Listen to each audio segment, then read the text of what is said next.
Right now, I'm gonna walk you through the steps that I just went through to figure out why my garage door motor was turning on, like I can hear it, but the door isn't moving, nothing's happening. So let me walk you through the process and ultimately what I figured out was the problem. So first of all, when I used to push the button, you'd get the light flashing 10 times, but I could hear the motor running, but nothing would happen. So the flashing light indicates that there is a sensor problem. So that's the first thing that I checked.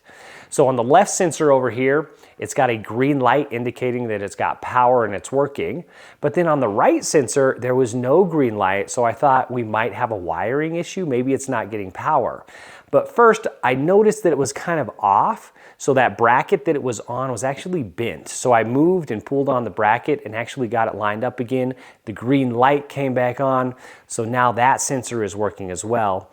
Now when I push the button, something else happens. We actually get the motor turning on, but still the door does not open. Let me show you what it looks like now. So the final step that I did was I went ahead and I took the cover off. So I've got the cover off here, it's on this step stool there. But let me show you what happens here when I actually hit the button again.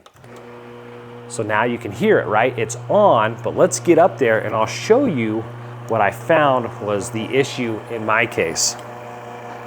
So up here, it's got this motor that spins, and then there's this gear right here, this white gear, and as you can see there, it don't look right, does it? It looks shredded, and that's exactly what's the issue here. That gear is completely shredded, and so there's nothing catching, and therefore nothing's turning, and therefore no door opening.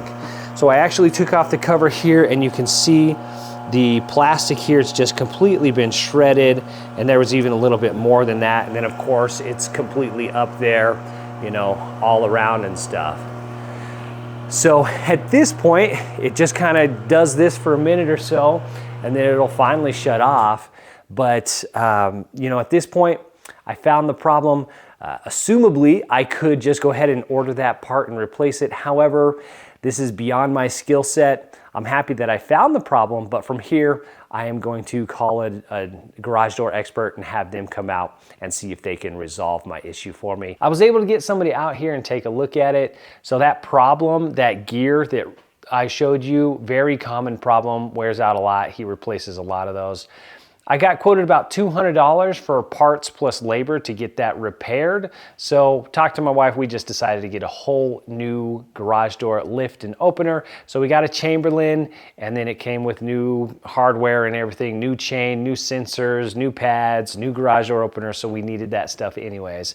So that's what we decided to do, but it could have been repaired. Technically, I probably could have done it myself if I wanted to order those parts, but we went ahead and got somebody to help us out here on this one. So hopefully that was helpful. If you like DIY around the house, feel free to like and subscribe. My name is Drew. I'll see you in the next one.